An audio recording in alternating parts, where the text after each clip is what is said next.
Ice කැට වලින් කරන්න පුළුවන් සුපිරි වැඩ කෑලි 8ක්. අංක 7 නම් මිස් කරගන්න එපා. අංක 1.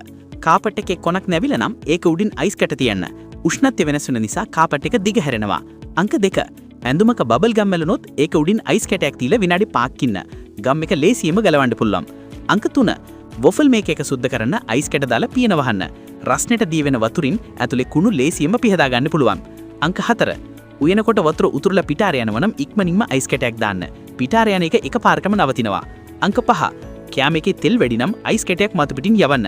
සීතල නිසා වැඩිපුර තෙල් අයිස් කැටයට ඇලෙනවා. අංක 6. බීම් එකක් ඉක්මනින් කූල් කරන්න තෙත ටිෂු එකකින් මොතලා ෆ්‍රිජර් දාන්න. විනාඩි 40ක් යන වැඩි විනාඩි 10න් කරගන්න පුළුවන්. අංක 7. ඔළුවේ කැක්කුමට මහපට ඇගිල්ලයි දබර ඇගිල්ලයි අතරට අයිස් කැටයක් තියන්න. ස්නායු හරහා වේදනාව අඩු කරලා සහනයක් දෙනවා. අංක 8. බිත්තර පෙට්ටි විසි කරන්න එපා. ඒවට වතුර පුරවලා ෆ්‍රීසර් එකේ තිබ්බම නියම අයිස් මෝල්ඩ් එකක්. අනිවාර්යෙන් try කරන්න.